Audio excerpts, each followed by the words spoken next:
You're watching Oilers Nation every day with Tyler Yaremchuk. Your one-stop shop for all things Oilers. September 3rd, 2025.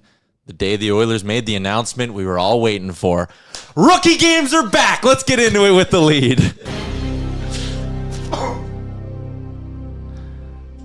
Not only will you see your favorites like Matt Savoy and Ike Howard, but get ready for Viljami Marhala, Brady Stonehouse, Connor Clattenburg, and Tommy Lafreniere taken to the ice at Rogers Place. And you can get in for the low, low price of just $20. Not bad. Yep. Not Tickets bad at all. are about the same as beers. Wonder if they'll lower those for the game. No. You're going to need to be drunk if you're going to watch some Vilhalla Marmola or whatever name I said. I actually don't know who that is. I know Gregor put him in the tweet. Gregor was like, you'll see these players. And I'm like, Vilhalla what? Damn. Who? He's probably good. Not the Connor McDavid extension. Will it ever happen? Welcome in the show. As always, a presentation of Bet365. Download the app today. Use the promo code NATION, whatever the moment. It's never ordinary at Bet365. We also come to you live from the Sports Closet studio. Check them out online, sportscloset.ca. Jerseys, hats, the legendary foam finger. You can also find them one of their 3 locations in the Edmonton area. St. Albert Mall. Coming to visit you guys right away, just a heads up. Sherwood Park Mall or the Kingsway Mall. Rookie game, Liam. When is it? The 20th? I don't know why they had to wait this long to announce it, but they did. On a Saturday? No, it can't be the 20th. The Oil Kings home opener is the 20th. Is it in Edmonton? Yeah. Wow. Well, that is September 12th, sorry. Okay, I was gonna say, September that is 12th. quite Tickets the are $20 twist. September 12th. They go on sale tomorrow, everybody. Oh, So yeah, next Friday. Yep. There you go, good. Get ready to get dialed in. Yeah, I can wait. Should we talk Connor McDavid? How was Penticton? It was good. V's camp was great. I met 3 listeners. Okay. Guy, what registration, he came in and was like, holy shit, what are you doing here? His name's Guy? His name is Guy. Or Guy? Guy. Okay. Said Guy. And his wife, Lorraine. Shout out Lorraine. I met Mark. He works for the V's. Listens to the show? He listens to the show. What's up, Mark? And then I was walking through the Penticton Farmers Market, and someone tapped me on the shoulder, and they said, hey, Oilers Nation guy. I love that. No one knows our name, so just Oilers Nation guy. All of us. To be fair, I've been here for 4 years. We've been doing the show every day now. We're about to start season 3. Wonder if anyone's going to give us a congratulations tweet. Probably not. No. Nah. We don't get those. I don't fucking know. I lost count. How the hell should I expect anyone else to keep count? Have you ever been to Penticton? Penticton? Yeah, I have. Did I say it wrong? Yeah, you stumbled a little bit. I've heard it pronounced both ways. It's beautiful. It's such a good spot. I loved it there. Yeah, I love it there too. Yeah. Can't wait to go back every summer. Did you just go solo to the farmer's market? Yeah, we had like a morning off and I wanted a coffee. I actually didn't even mean to go to the farmer's market. I was like, boy, a lot of people in the streets. I was walking to get a coffee and our MBA was like a block away from, shockingly, a street in the town that's called Main Street. That's where everything was. Everyone's got them. Yeah, and so I went down there and stumbled across a farmer's market. Got a great coffee, which was basically milk. So kept me going throughout the day. All right. Great Airbnb. Nice little town. I enjoyed my time there. Go V's go. First game tonight. Yeah. How's the team looking? Not bad. For an expansion team, we should be okay. I keep forgetting you're in the dub now. Yeah. That's a nice sweater you got too. Did you bring back maybe me some V's gear? There wasn't any new V's stuff. Only for staff. I might get you a hat. I was thinking of getting some hats for people. Yeah, you can get me a hat. I'd wear it. Go V's go. It'd be a good promotion. We're going to be joined by Hart Levine from PuckPedia in about 15 minutes time. The NHL is, this maybe isn't surprising because the way the CBA came together, it's very clear that the league and the PA are very closely aligned on a lot of things. Yeah. So hearing the news that they're going to implement some stuff earlier before the new CBA kicks in isn't surprising, but I don't know how. I thought it was a bit surprising. Really? Well, just in the sense of like, it was just a random Tuesday night, and all of a sudden these new NHL rules came out almost a month after the rules came out. You don't think that was a bit weird? Does this happen a lot? I don't know. I don't remember the last one. It's just not surprising because it like cleaning up the playoff LTIR thing just kind of like makes sense. But just that they did it so suddenly. I don't know. I because that starts this year. It's coming. They're doing GM meetings right away, so it's kind of like around the time where it kind of makes sense. Oh, interesting. Okay. So, anyways, Hart Levine's going to explain all that. So we'll talk about that with Hart. 15 minutes time, he'll be joining us live from California. We need to talk Connor McDavid. God damn it.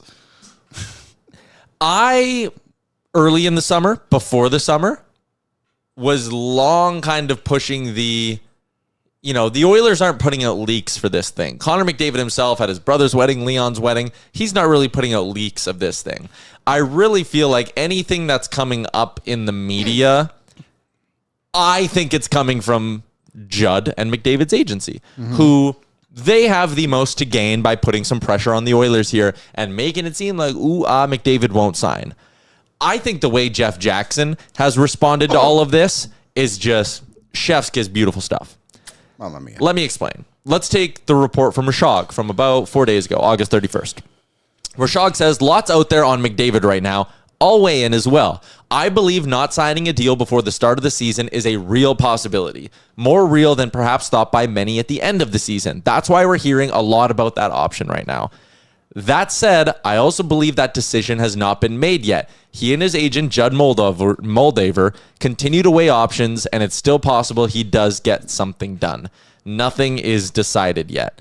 Now, let me take you to what Jeff Jackson, president of the Oilers, had to say on Oilers Now with Bob Stauffer, who, I believe the line from Stauffer, he said he's 102% confident the Oilers will sign. 102. I wondered about that a little bit as well. Don't worry. Because you can take 102 and divide it by some interesting numbers. You could take 102 and divide it by 6 and you get 17. I wondered why Bob said 102, but that might just be Bob talking.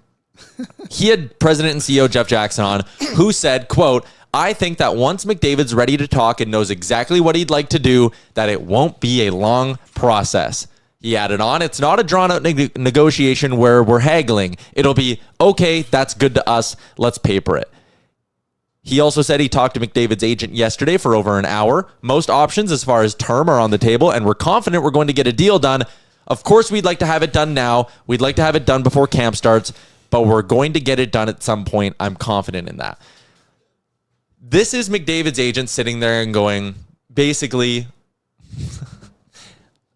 and I'm being a little careful here, but like, I'm standing by that anything that's getting out there is coming from McDavid's camp. And it's coming from McDavid's camp so that they can sit there and go, look, we put pressure on the Oilers and we got this dollar amount. And this is Jeff Jackson. I believe, this is my theory, putting up his hand and saying, okay, you want to put it out there and leak that he's going to wait into the season to put pressure on us. I'm going to sit here and say, Connor gets to name his price, which we all know he does. Yeah. We all know if McDavid sits there and goes, 1 year extension, $20 million, the Oilers will go, okay. There you go. If Connor goes 8 years, $20 million, okay. If Connor goes 6 years, 20, okay. If Connor says, I want to be team friendly, I don't deserve that much more than Leon, 4 years, $15 million, the Oilers go, all right. Okay. Any idea that the Oilers and McDavid are going to be at an impasse and McDavid won't get exactly what he wants and they're going to grind him so it might go into the season? We are all smart enough adults in the room to figure out what side that comes from. And I love that Jeff Jackson came out and said, we'll give you whatever you want.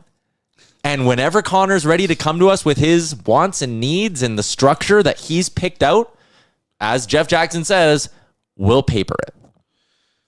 Rant over. That's my read on the situation. I would agree. I think you look at most negotiations with players like this, it's pretty much all the same, right? There's very few players, one of Connor McDavid's caliber, deserve conversations. I would disagree in the sense that I don't think there's another player in the NHL who gets to put up their hand and pick their contract. No, I would disagree. I think guys like Cale Makar and Nathan McKinnon can walk in the room and be like, this is what I want. You don't think so? I think there's maybe like 5 or 6 guys. I don't think there's very many.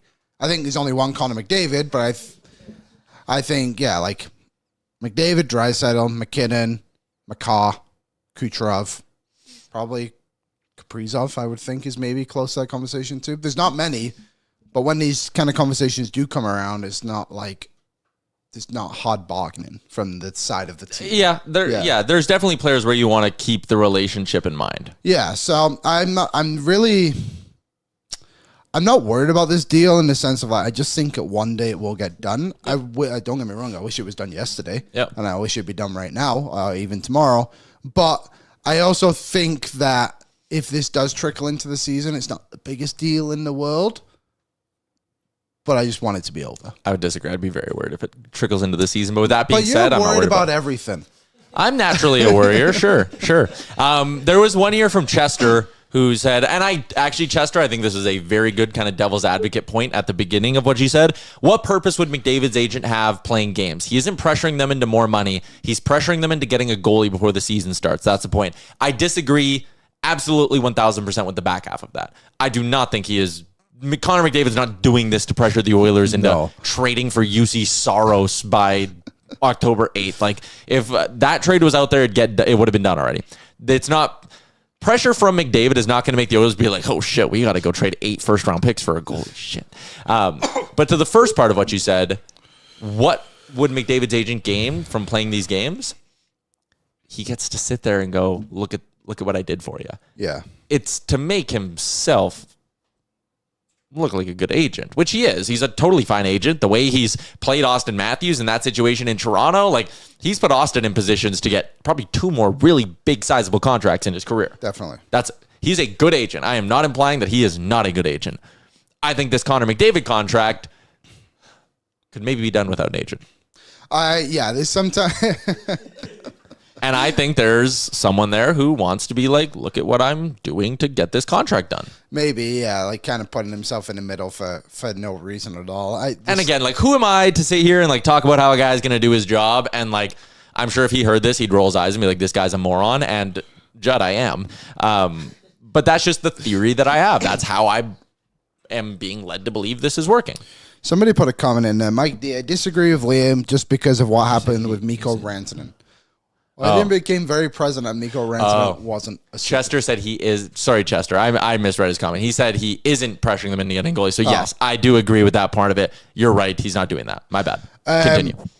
Rantanen isn't close to the caliber of player of McDavid, Draisaitl. Honestly, any of the 6 names I showed. But like with Draisaitl... That was shown in the playoffs. So, I wouldn't even worry about that being part of a conversation, to be honest.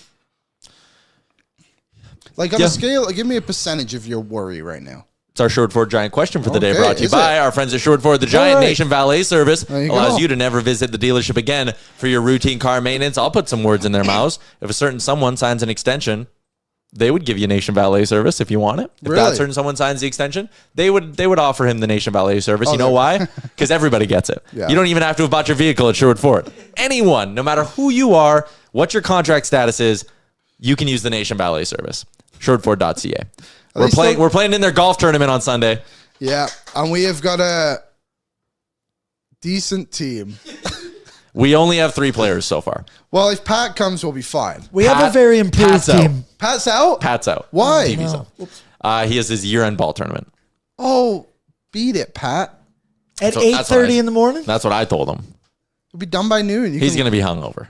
You tell him he can leave. And my buddy Skirk's out as well. Oh, yeah, so fucked. We'll figure it out. We got a couple other people I could ask. Here? No. Damn. Yeah, let's get some ringers. We need some ringers. I have a ringer. Show part local. Could ask. Neil Thomas, are you watching? Can you play? Yes. And we would just be using his balls. That's fine. We'll figure it out, boys. Anyways, Sherwood Ford Giant Question. Scale of 1 to 10, what's my concern with the McDavid thing? July 1st, I was a 0.0. August 1st, I was a 0.0. Okay. September 1st, 2.75. Which is a big jump, but it's still very low. Oh, yeah. And not even concerns, maybe not even a great word, but it's just more along like, I would hate for this to go into the season, and then when the Oilers lose 4 in a row in October, which they're doing, baby, they're starting like shit. What's the conversation? And then what's the conversation around the trade deadline? Oh, God. What's the conversation if they're flying ahead here? You know what I mean, though, right? Like, I just don't. My only concern is that if it's not done by day one of the season, those conversations are now a potential reality. When does camp start? I don't know. Probably a week from now? Monday, I would think, honestly maybe? have been doing a lot. The conversation has always been if it's done before camp, we're good. We're not there yet. Yeah, and I would extend that and say if it's done before October. Sure. If it's done before July 1st next year, I think, don't get me wrong, I get gradually more and more scared of what's about to happen. But right now, I am at a hard -0. You're at a -0. I am not concerned about this at all. It's just what it is. It is what it is. Like, he just got back here. He's been here for a couple of days. I think it's fine. Like, I just think he's not the kind of guy right now I think if he was more worried about it, we'd hear more about it. You're 100% confident this thing is signed by opening night? No. But I'm confident it gets signed. At some point? Yeah. Okay. I go off of this quote here at the very end. We're going to get it done at some point. I'm confident in that. That's all I needed to hear. I'm good. I'm at 0. Level 0. Can I present to you my craziest, this is not to be clipped or shared on the internet conspiracy theory? Please I do. honestly don't even want to say it. Go ahead. No one's watching. This is very dumb and I don't believe it, but I'm a worrier and this crossed my mind. God. Celeste and Lauren got matching friendship rings the other day. Oh, no. No. I saw someone tweeted about this too. And I strongly disagree. It is not because they're going to be apart. No. I didn't say it, you did. Like the locket that's like half and half and you're on other sides. Like, hey, we're not coming back. That's dumb. crazy. Didn't Lauren also like retweet something? Re-Instagram? What are we calling that? She like did something where, it was Ryan Whitney's clip.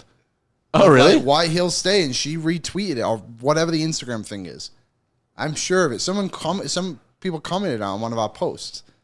That pisses me off that you said that. Can you just chill the fuck out for a second? Yeah. It's still the summer. I never We're said it. chilling. You No. implied that I was thinking Because you were it. too scared to say it. We're fine. Everything's fine. We're fine. It's fine. Naeem said it. I'm strangely calm. But like we Don't actually worry. are fine. No, we're fine. We're the second best team in the league.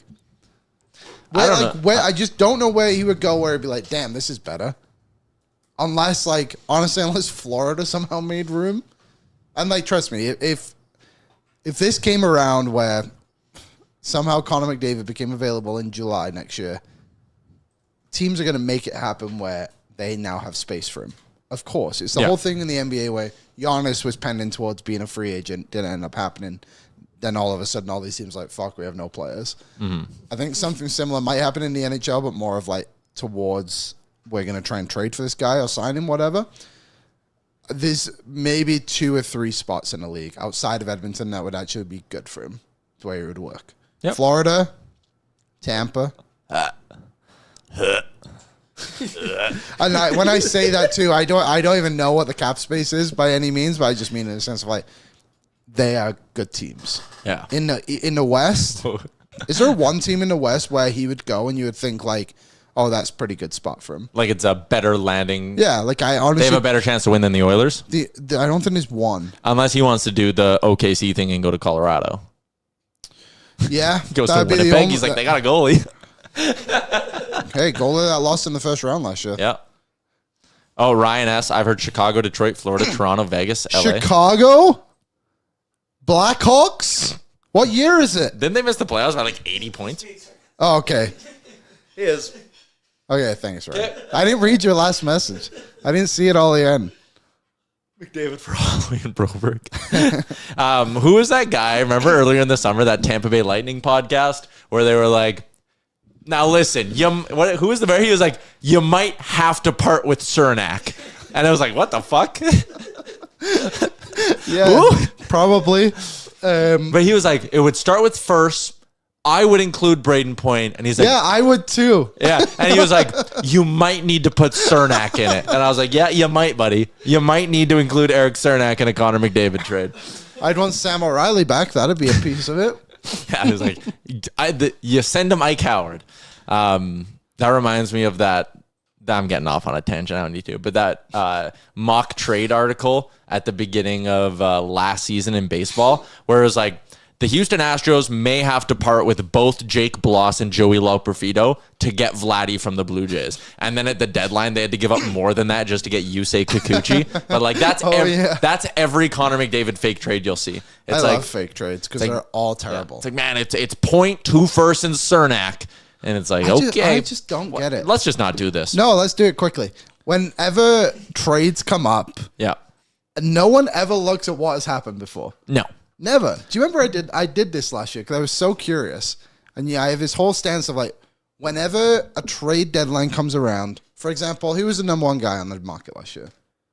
Marner. Right. Yeah. So Randon's maybe a bad example of it because he was a good player. But like, if someone the B level, like Henrique, for example, when the others were trying to get him, everyone was like, well, might have to give up O'Reilly or Bo Akey. It's like, well, no, because no one ever does that. Timo Meier was traded to, where did he go? New Jersey. Yeah. And San Jose gave their fourth best prospect to get him. Granted, Mukamedulin's good. Yeah, he's good. And like that's how it works. But like they would never, New Jersey was never going to give up Simon Nemec. No. You know what I mean? Like, fuck me. Please have a look. Let's get up to the Star Mechanical guest line. It's Edmonton's #1 plumbing and heating company. They were the proud presenting partners of our Oilers Nation golf tournament. I think they did pretty well. I think one of their teams shot like 14 under. Nice. I think it was the team with 3 Yaremchuks on it, but regardless, they played well. Shout out to Star Mechanical. Find out more online, starmechanical.ca. Hart Levine is the man and the brain behind PuckPedia. He joins us today for a segment we call Explain the CBA to Us Like We're 5. You don't actually have to do that, but since you're an Oilers guy, can I start by asking you, how worried are you about the McDavid thing? Well, I wasn't before, but I didn't like those comments in Calgary at the Team Canada camp.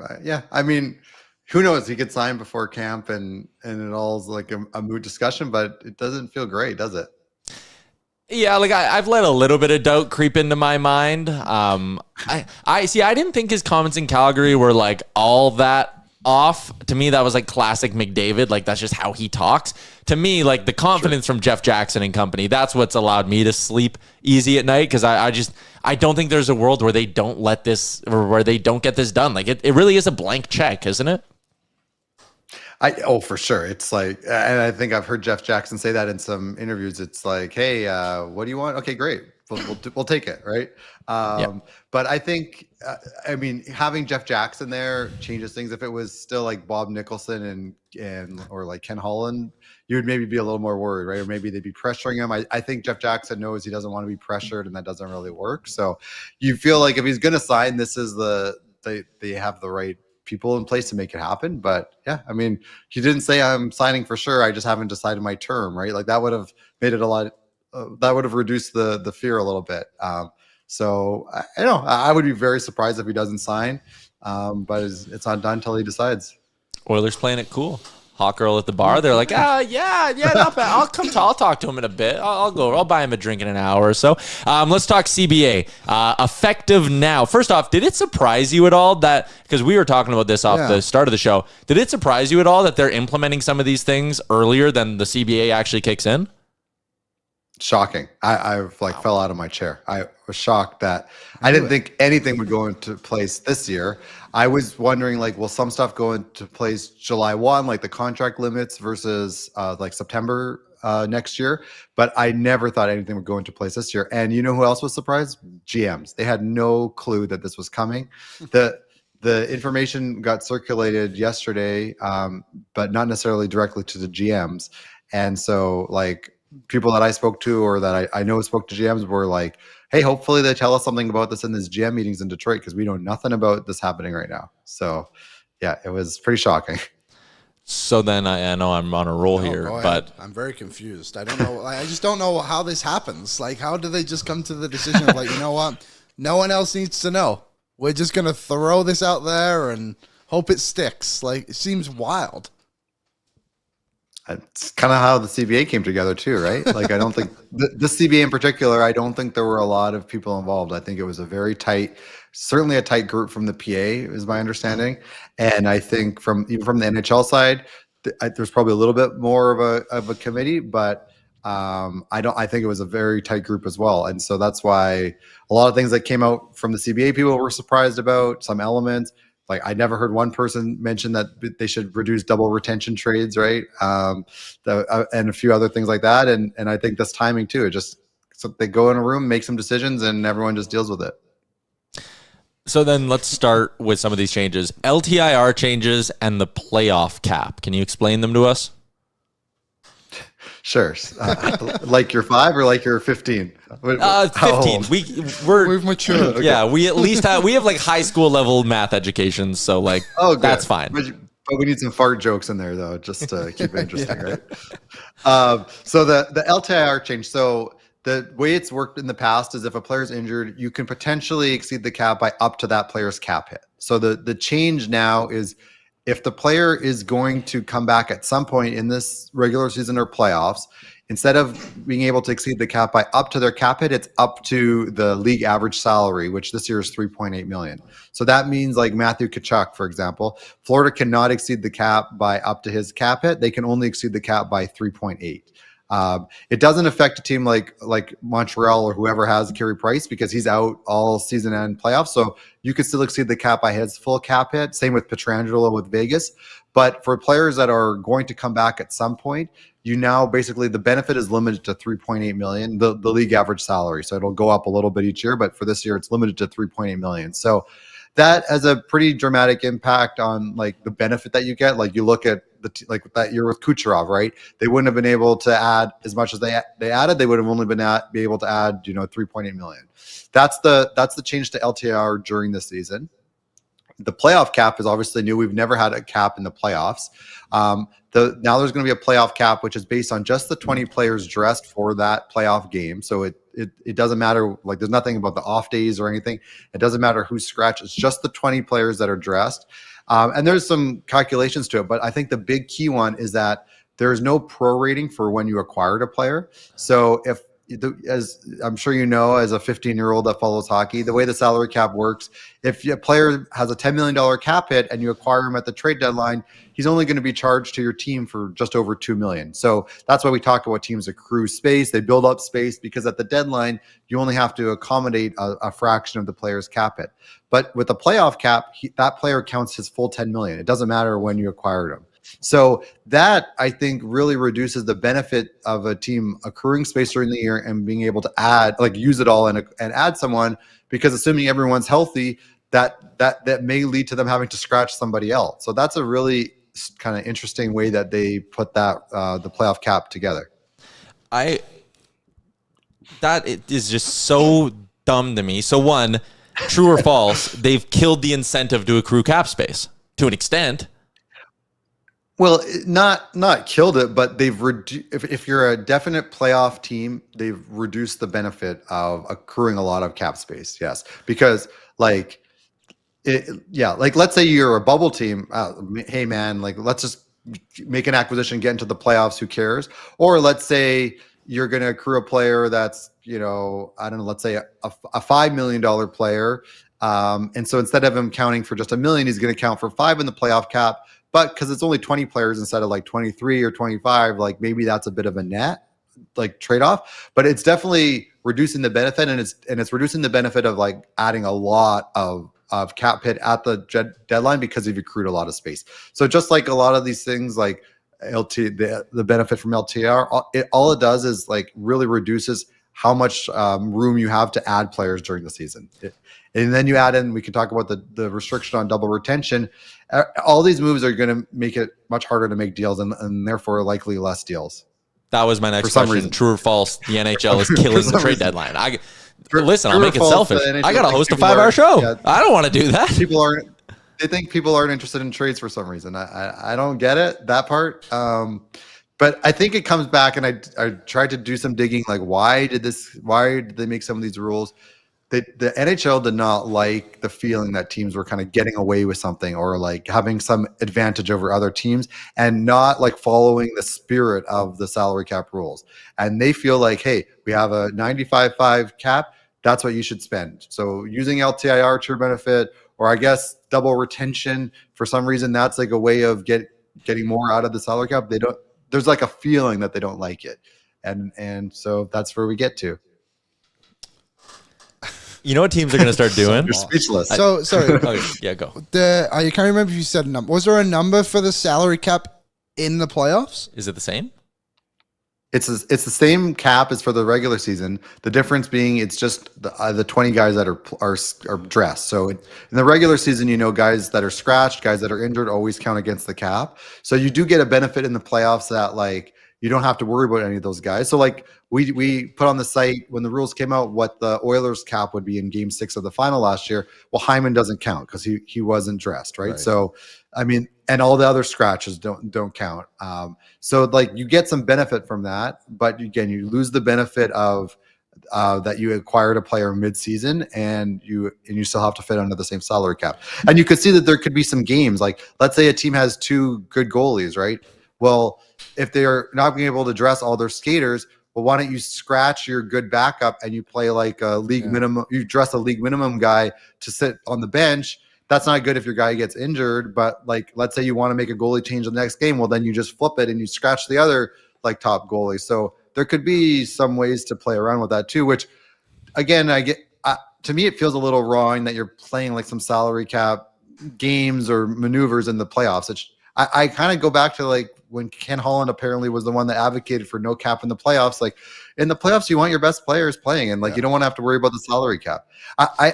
We did have a problem. I do think like how teams were using LTIR and players out for most of the season and then magically coming back for game 1, that did feel wrong, and I think that needed to be addressed. But I think that they addressed it sort of in 2 ways. They addressed it with reducing the benefit of LTIR in the regular season, adding the salary cap in the playoffs. I think one of those 2 would have been enough. But now we've added kind of like 2 solutions to one problem, and we're going to end up with more consequences as a result.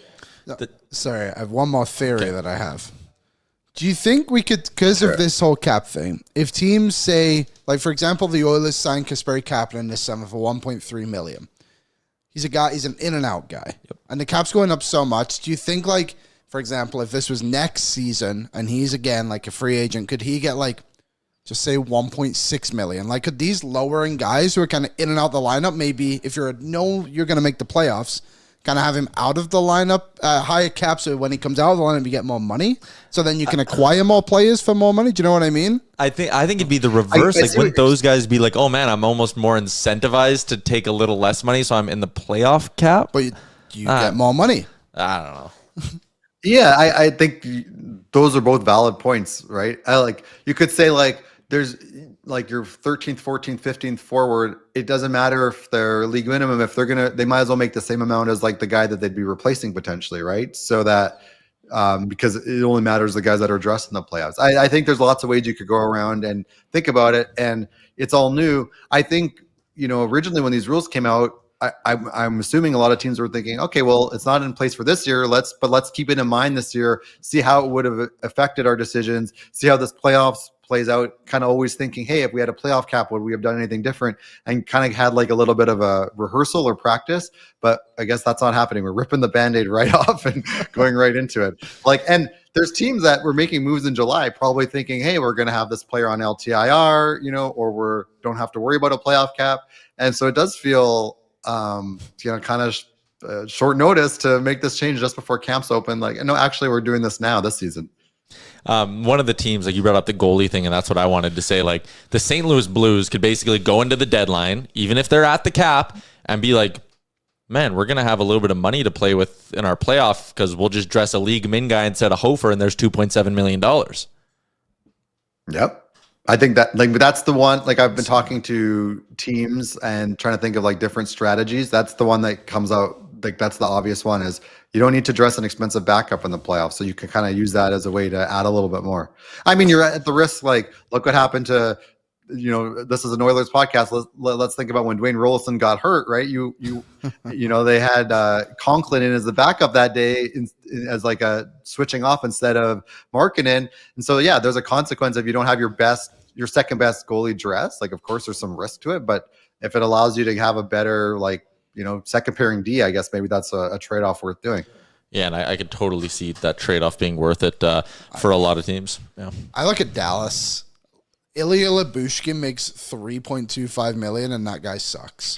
Like, you just take him out of the lineup and play, even if you play, I know Petrovic is much better, but like, that's a $3 million swing they could throw on a forward. The only wrinkle is that you still need to be cap compliant during the season, right? Yeah, so it's but not like you get $3.8 million in cap relief, right, in the regular season. Is that what you're saying? Yeah, like, it does make it easier with with accruing now not being as valuable. Yeah. If you do have a total scrub in your cap picture, like Lyubushkin, who makes 3.2, send him down. Yeah, I mean, you can send him down and get the million, but I'm saying you can be more aggressive with whatever you have accrued, actually, knowing that when that guy's... That's a wrinkle, actually. So one of the cap rules in the playoffs is anyone that's been buried in the minors that carried a cap charge, so like a Lyubushkin, he's sent down, he still carries a cap charge while he's in the minors, that is charged to your playoff cap throughout the whole playoffs. So all dead cap hits, so retentions and buyouts, and any buried cap you had for the year, that would be in your playoff cap. But if you kept him on your roster all season and then just didn't play him in the playoffs, now he doesn't carry a cap hit in the playoff cap.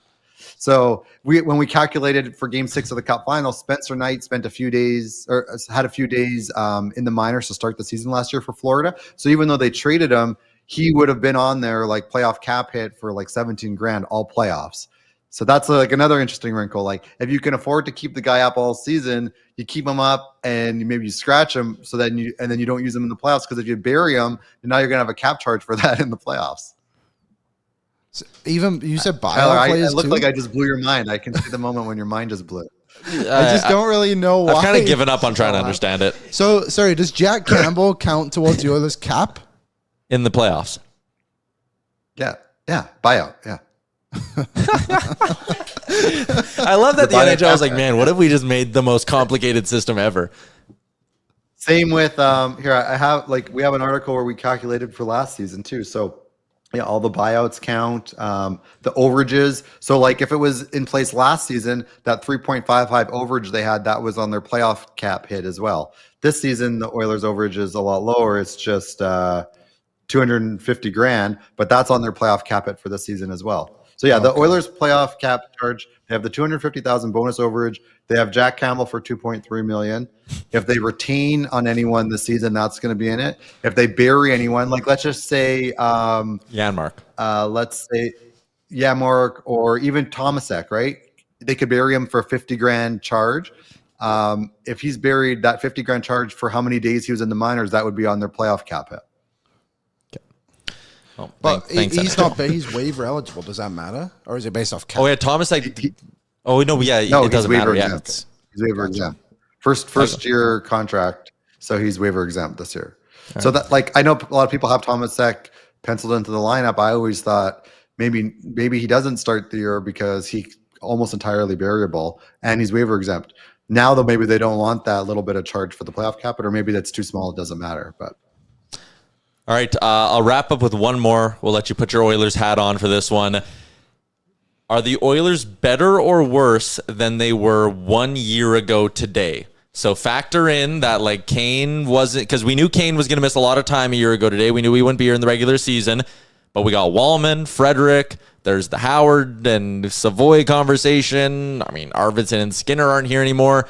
1 year ago today, this was post offer sheets as well. 1 year ago today, are the Oilers better or worse?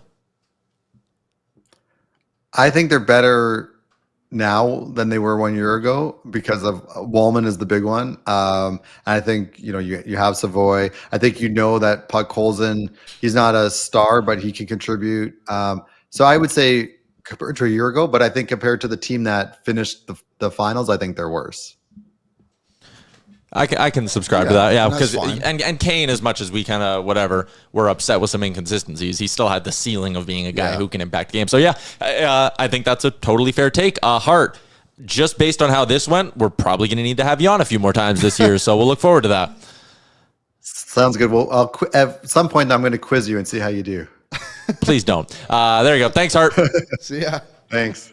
There you go. Hart Levine from PuckPedia. We can. I'm going to take that article he wrote. I'm going to drop it in our YouTube chat for everyone so you can kind of go all read it in your own words, because I know as much as we joke, I read it yesterday. He did a bang-on job of kind of being able to click through everything and get an explanation. So he does the best work out there. So shout out to PuckPedia. Shout out to Hart for hopping on the show today. He was not only on the Star Mechanical guest line, he was also brought to you by our friends at Sherwood Power Sports and Marine. Our fishing derby video is going to drop later on this week. We're working hard behind the scenes to edit that. But hey, there's still a month left of good weather. September is a beautiful time of the year. Don't be putting your your boat dock up. Dope bot. Don't be putting your boat dock up yet. Sherwood Power Sports and Marine can still help you out with all your outdoor needs. Also, when it's ice fishing time, they'll have you covered. There you go. What do you make of that question I asked him? Are they better or worse than they were a year ago today? They're probably a little bit better. I think they have a higher ceiling. Who was their blue line last year? Everyone but Wallman, I guess, right? Yep.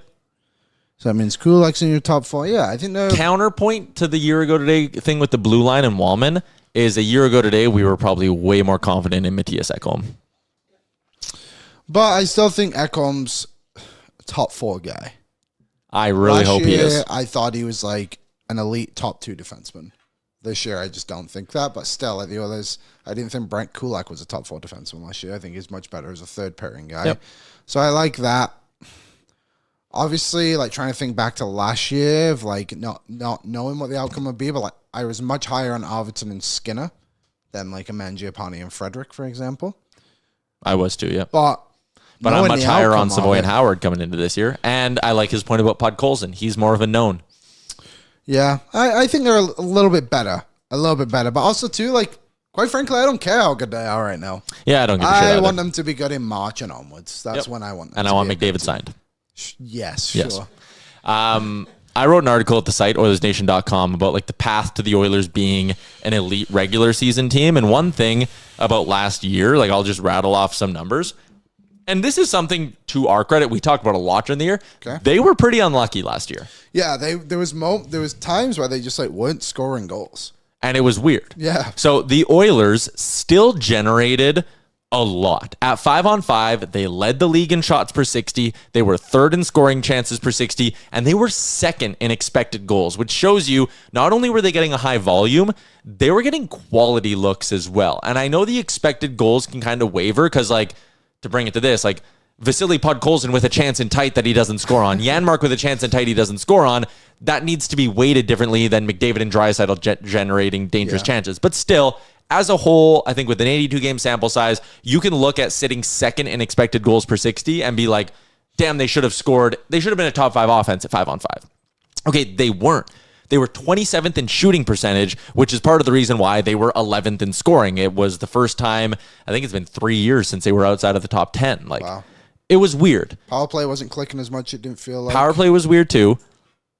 These Oilers all had shooting percentages that were at least 1% below their career average. Oh, wow. Okay. McDavid, Henrique, Kapanen, Podkolzin, and Arvidsson were all at least 1 full percent lower than previous years. Yeah. Okay. So let's bring this into a shooting percentage conversation. At 5-on-5 alone last year, the Oilers put up 2,113 shots. If they would have converted just 1% more as a team, which would have got them like right back around to their average of where they've been the last few years, that would have been an extra 20 goals, and that would have taken them from 14th in the NHL in 5-on-5 goals to 3rd in 5-on-5 goals. Wow. That is a huge jump. One shooting percentage, one percent point. That would have taken them from 14th to 3rd. I think it's okay to kind of look at that Oilers team last year and go, they were a little unlucky. I can't believe they made the final. Like, when you think about the season as a whole, it's like, how did they get to sound like a final? How many players from last year would you say outperformed their expectations production-wise? Goodness. Like, had what you would call a, like, whoa, that guy was such a pleasant surprise, and he's a big reason why we had success. A pleasant surprise, it doesn't seem right when I say this name, but I think Draisaitl performed better than I expected. For him to be the best player on the team, I did not expect that. But that's what I would say. Ironically, he had the same amount of points that he had the year before. But he scored 50 goals. He didn't have that the year before. He's a guy, though, who, like, if he sits between 47 and 54, you're not surprised. Because look back, right? Like the years before, 52, 55, 31 and 56 games, 43 and 71 games, 50 and 82 games the year before that. Like 52 goals for him is not abnormal. No, but you said, which player was I surprised at? And he was the one I was surprised at because I didn't expect him. But the only other two players were Connor Brown and Corey Perry. Corey Perry was the only guy I had. I had Connor Brown because he just couldn't hit a barn door the year before. And like even that is a little bit of like, he was just underperforming so much the year before. He had to bounce back to some extent. But yeah, Connor Brown shot 10.6% last year, scored 13 goals. You're right. Maybe Connor Brown, but even like 13 goals, like that's not good. That's what he should be doing, right? Yeah, you're right. That's so like with him and Draisaitl, I'm a little bit less lenient. How many guys now can you say didn't do as much as they were supposed to do? Like all of them besides those three. Part of the Oilers being an elite regular season team next year, and yes, in the article, don't worry, I talked about the goaltending. That is a thing. The year the Oilers had 109 points, and by the way, they haven't had 102 points in a season since like the 80s. I think it was 84 was the last time they did it. Right. Crazy long time. 85-86 was the last time they were a 110 plus point team. When they posted 109 points in 2022-23 and almost hit that benchmark, Stuart Skinner started 48 games and had a .914 save percentage. Having a goalie who's going to be .905 to .914, it's a prerequisite to being an elite regular season team. I don't think anyone's going to try. I'm certainly not going to try to convince you otherwise. But having some guys have career years is very, very, very important. And I'm not saying it's Savoy or Howard. I'm saying you look at Vegas last year. Pavel Dorofeyev walks in, pops home 30, and it's like, oh shit, that's a nice thing to have just like thrown into your lineup, making $1 million. The Oilers would, and this is obvious, they need, as crazy as it sounds, Podkolzin to score 23 goals next year. Well, they almost just need Zach Hyman to get back to scoring 40. They need Nuge to get into the 30. They need guys to get back to like, you need to look at this team at the end of the year. If they want to be in the 110 point range, you need to sit there and go, one, Stuart Skinner took a step forward. Again, prerequisite to this whole conversation. And last year, Corey Perry was really the only consensus player who was like, what a season. Thank God we had him. You need probably 3 guys to be in that mix. Yeah. Sorry, when you asked the question, and people brought it up in the chat, I did just look at forwards. Brett Kulak was another player that did well. He had 7 goals, which was a career high for him. But also, too, like... It's 7 goals. Well, I mean, he had 3 the year before. I know, but I'm just saying, we need someone who's supposed to be at 12 to be at 26. And I know Gregor put out a post, and I just, honestly, I agree. I actually agree with a lot of stuff Gregor says, but this one I just couldn't agree with. He said if Savoy and Howard put up 30 points each, then that's like a successful season. It's like, those guys are playing like top 6 minutes. If they're in the top 6, one of them's got to hit 45. One 50. of them's got to hit 20 goals. Yeah, probably. I think so. And I don't want to put too much pressure on them, but I think it just needs to be a standard. Yep. I think the others are a fairly deep team. Like, I think Mangiapane will contribute. I think Frederick will come up and have a decent role. But, like, those 2 guys are top 6 players, and they need to be contributing. At least one of them. Again, like, 30 points last season was Connor Brown and Corey Perry. And they were not getting consistent top 6 minutes. So I think one of them has to sniff 45 points, I think, to be like, that guy had a great season. Maybe that's definitely the highest mark. I could buy that. And maybe this is a conversation for Friday too, but the third thing I had that'll allow them to be a regular season juggernaut, Connor McDavid's got to he's got to have 26 goals. He can't have 26 goals again. No. And even if he misses time, he's got to be more productive than that. He's got to shoot the puck more. If you want to read the article, I have a bunch of stats in there about McDavid shooting and all of that. Like, last year, it is impossible for Connor McDavid to have a bad season because you put him in with Sharpie no matter how many games he played, as we saw in the 56-game season. No matter how many games he plays, he's getting you 100 points. He will will his way to 100 points. He's got to shoot more. He's got to be in the 35-plus goal range. He's got to be in the 125-plus point range. He had 26 goals last season in 67 games. Keep that in mind. Yep. That was the lowest amount of goals he's had since his rookie season, when he had 16 and 45. And it's the fewest he shot the puck since his rookie season. Got to pick it up. Yep. Let's keep cruising along with the show.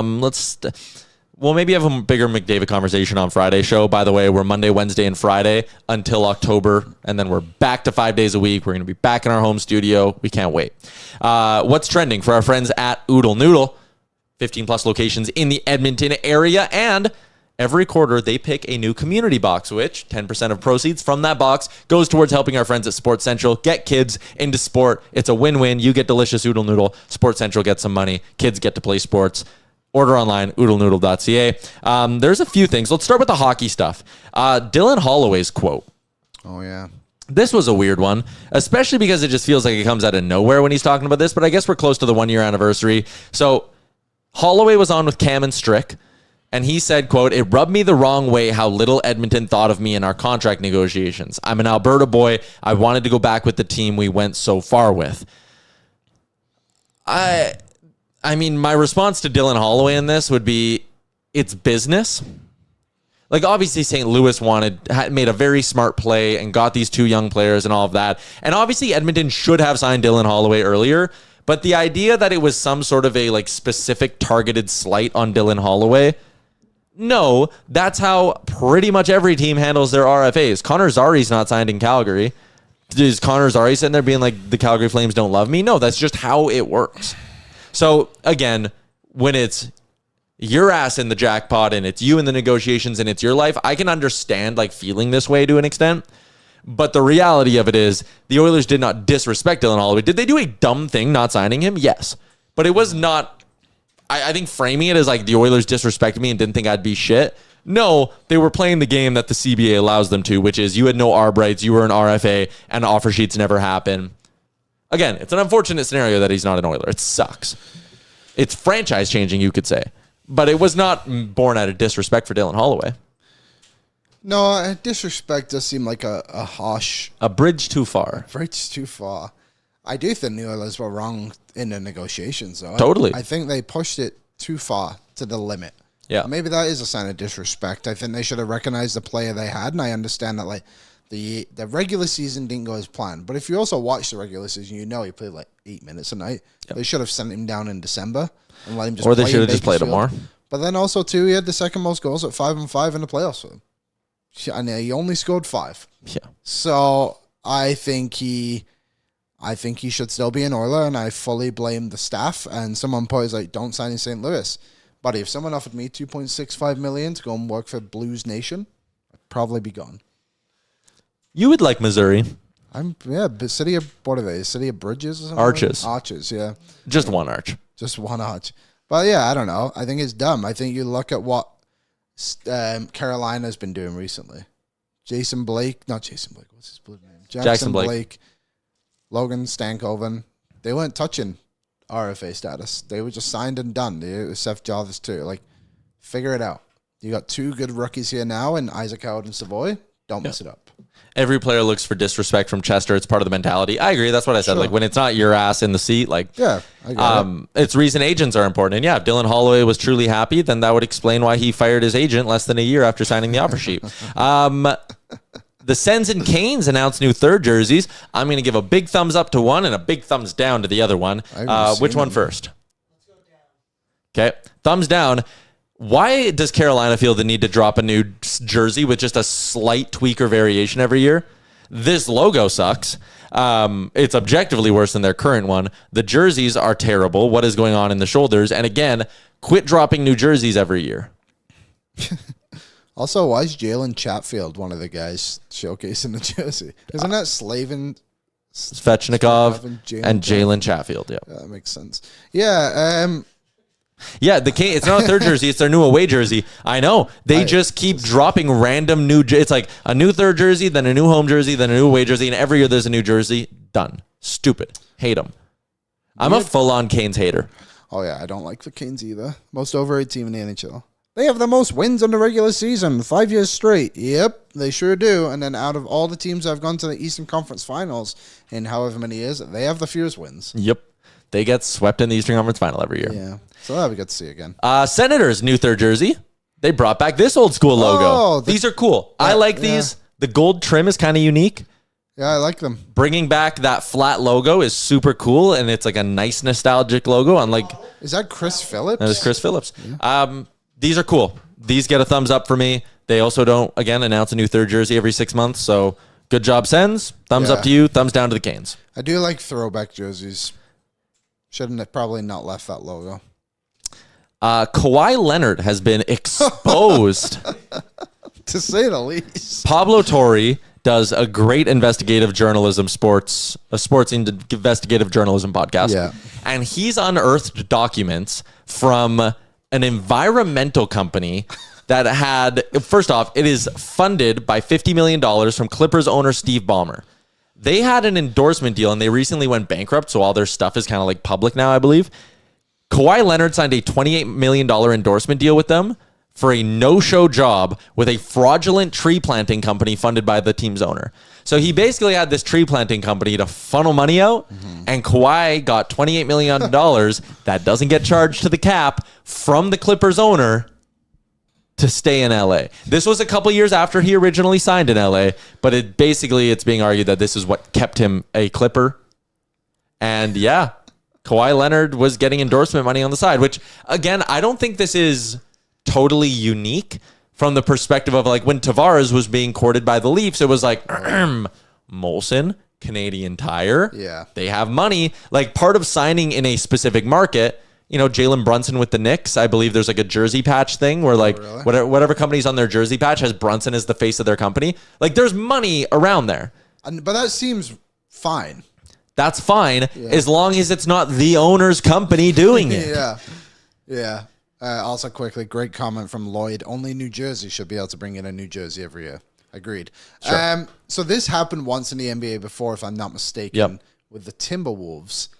Was it, I think, with someone called Smith? Was it Josh Smith? Something like that. And they got dinged They hard. got 5 first-round picks stripped from them for 5 straight years. Do you think they'll do that to one of their richest owners? They don't have They don't have anything. many picks. Oh, yeah, they traded They them don't all. have And I anything. think that Smith guy's contract got ripped up too. It did, yeah. I think Adam Silver will do that. I think his contract should be ripped up, and I think they should have to do whatever is necessary. Yeah. You got to make a statement, because how many other players are like this? The NBA is such a players' league. You wonder how many other players have something similar.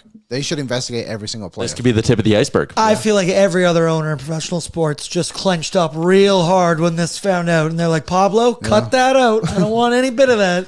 Yeah, it's Because there's no way he's the only one doing that. Like, He should no be way. suspended for a year. Why not? He Fuck should it. have to I don't come care. back to the Raptors. Honestly, how many games does he even play? Yeah. Like, he's the weirdest player ever. He's like ruined his own legacy by just not playing basketball. Like, by NBA, it blows my mind. There's so many guys who just don't play. Like Ben Simmons, is he in the league? Nah, he's free agent. Is he really? Yeah. I couldn't even tell you the last team he played on. Because I don't think he's played in years. I know. I think I think he might has. be on the Nets. I think he might be on the Nets. Exactly. It's so the stupidest league. I can't even watch anymore. Baseball. Ooh, before baseball. Rest in peace to Stream East. Pour one out. Pour one out for StreamEast.com. Yeah. I don't know how I'm going to... I don't know how people who illegally watch games are going to continue to do it. I feel for them. It's dramatic. You could just, honestly, the way to get around all of this, if you just download Bet365, they play so many games on their app. And it's quick. And it's, perfectly good speed. Quality's fine. Allegedly. Ben Simmons is on the Clippers. Well, Look at you that. know, What they do you might know? need him next year. Tree planting money. Bob Stauffer hearing there's $28 million in a tree planting company somewhere. That's a good joke. All right. Framber Valdez is a pitcher for the Houston Astros. Let me give you the story here. Okay. They're playing the New York Yankees. The bases are loaded.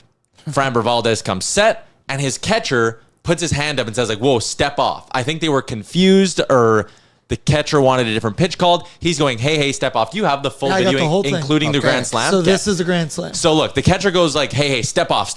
Don't throw this pitch. Bases are loaded. He decides to throw the pitch. It gets nuked. Grand slam. The next batter comes up. Oh, no. Oh, what the heck? Drilled him. So the catcher pitch comms, because they have the little thing in their ear where the catcher hits the buttons and says, like, throw a curveball. Pitcher hears curveball. The catcher here thinks this is going to be, like an 80-mile-an-hour curveball. Instead, it is a 93-mile-an-hour sinker right at him. Whoa. Obviously, he can't catch it. He gets absolutely drilled with it. And watch Valdez after. No concern of like, whoops, sorry. He just legitimately turns around and is like, and the catcher's just like, that look is like a you piece of shit. Who's the catcher? Is he a significant player? No, he's not their starter. That's crazy. An absolutely insane thing to do. Here's another interesting wrinkle to this, and I feel like not a lot of people know this. So the pitcher and catcher both have that pitch comp thing in their ear to hear the pitch. Yeah. Most of the infielders and most of the players wear one as well. Okay. You're allowed to have a certain amount of guys wearing one. Okay, so like your shortstop would probably wear one. And your first baseman, maybe your second baseman as well. Okay. So that you can do things like call for a pickoff. Gotcha. And that way as well, like the first baseman would know, like, oh, it's a fastball, it's a curveball. Fastball, they're more likely to shoot it the other way. Curveball, I have to play close to the line. Like, there's reasons why you would want to know that info. So all of his infielders, or most of his infielders, would know that he did this on purpose. So what was said after? Anything come out? Nothing's really come out yet. There's an article in The Athletic I haven't read yet, but it's pretty crazy. That is bonkers. I can't believe. Well, who's this Valdez guy? Just One of their better pitchers, but Really? like a total scumbag move to just smoke your catcher in the chest like that. Especially after it's your fault. Yeah, Yeah, you could have just Slam. stepped off. Yeah, like he told you told you to step step off. Mike D says up to 5 players can have one, so pitcher, catcher, and 3 other guys. Okay, so probably an infielder or two, whatever. Yeah, probably your middle infielders and your first baseman. I think it was, again, going back to my great history of MLB players, Marco Estrada was a pitcher that would only do what he would never wave off the He would catcher. never shake his head. I Yeah. think Greg Maddux, or he called his own games. But yeah, you're right. Estrada would never wave. Yeah, I remember that specifically. I thought it was weird because I always thought it was like the pitcher I thought it was very much like a team effort on it, which it is typically, right? Yeah. But yeah, I remember them on the broadcast being like, he never waves him off. He I might have remember- done it once. I mean, like, what the fuck? I remember growing up, we had a pitcher on one of our teams who would just decide when he wanted to throw curveballs. Oh, good. And our catcher would like fastball, and he would throw a curveball. And our catcher, there was this one inning where he was missing it like crazy. And it goes to what reminded me is Hurt and Albertan being like, catchers are usually salt of the earth, pitchers tend to be babies. And I remember my dad was the coach, and he was so mad at this catcher because he kept just missing balls. And the catcher, just like salt of the earth guy, just shut up. Really? And just took it and was like, okay, like, yeah, I got to catch him. You're right. And he sat down next to me and was like, yeah, like he's just not throwing what I'm calling, but like whatever. So I went to my dad and was like, hey, by the way, like our pitcher's just totally fucking this guy over. And my dad went and apologized to him because he was like, well, that's not right. Yeah. But so yeah, did the like, pitcher start paying attention and throwing the right fucking ball? yeah, we figured it out. That's insane. Yeah, it's crazy. Because that just, I don't know, you're just being selfish. Totally. All right, there you go. That's what's trending right now. NFL season starts tomorrow. Yeah. Oh, there's something that's trending that I wanted to do. And it's only trending for me. We should do a futures draft. So when the NHL season comes around, the 3 of us will pick Like 5 bets each. 3, 4, from the 5, futures draft. whatever. I like that. And we'll go around, but we can't pick the same one each. Yeah, it's a draft. I think that'd be fun. I think Good it'd be idea. a fun thing. Good job, buddy. Great idea. Yeah, so we'll That's do awesome. that. That's unique too. When's the season start? The NHL season? October 8th for the Oilers, Yeah. I believe. Okay, So so we October got about a 7th for the month. league. Yeah, Do I your like that. research. You can pick, we'll do, I don't know, 4 or 5. Let's Yeah. do 4. I think 4's a good number. 5 might be fun though. 5's fun. Yeah, we'll figure it out. Draft formation might even throw another wrinkle into Yeah, it. 'cause we'll Because we go- might all have similar bets. Yeah, we'll do Yeah. snake. Like we can't all have McDavid over 35 and a half goals or whatever. Yeah, That's exactly. cool. All right, I That like could be it. league-wide, too. It doesn't have to be just the Oilers. I don't Love think we it. could come up with 15 Nope, future bets. probably not. We'd Although be Bet365 would have them. They'd have 'em. We'd Let's be wrap losing. up the show with some bets. Bet365, download the app today. Use the promo code NATION, whatever the moment. It's never ordinary at Bet365. Here's how I know. Again, I love bandwagon fans. I think people hopping on a bandwagon like the Blue Jays makes all of this way more enjoyable because you're talking with people and they're like, oh man, I saw the game. Like, what's this guy's deal? All this. It's great. But you also know that people just totally aren't used to baseball because every time the Jays lose, Oh, yeah. full on meltdowns. So they get walked off by the Reds, and it's like, well, their bullpen's cooked. They're never going to win a playoff game. They might not even. They wake up on Wednesday, September 3rd, best record in the American League again. People have totally lost perspective on what they were supposed to be this year and how wild of a success it is that they're 80-59. Now, do they absolutely have to finish the job and win the division? Yes. They absolutely have to finish the job and win the division. They are not going to win 80% of their games from now to the end of the year. Yeah. If they win 60% of them, they're going to win the division, and that's a wild success. Just got to win the series tonight against Cincinnati. Shane Bieber is on the bump, so here's my same game parlay, because how can you not trust the Biebs? I got the Jays winning the game. I got the Jays winning the first 5 innings. If they do that, it's probably because Bieber's dealing, and I think he can get up to 6 strikeouts. Whoa. Player total of hits, runs, and RBIs. No one is hotter than George Springer right now, so I'm going 2+ for George Springer. It comes to plus 390. Jays win the first 5 innings. Bieber 6 strikeouts. Springer gets 2+ hits, runs, or RBIs. Bet it now at Bet365. What's up? I don't know. The way you just finished that off was Confident. Should have seen him at his own wedding. Yeah. I have a bet. Okay. And this might be the easiest bet you'll see all year. Saquon Barkley over 94.5 yards against the Micah Parsons Dallas Stars defense. Well, they called Cowboys. Yeah, 94.5. So these are his last 5 games, including the Super Bowl. This is through the playoffs.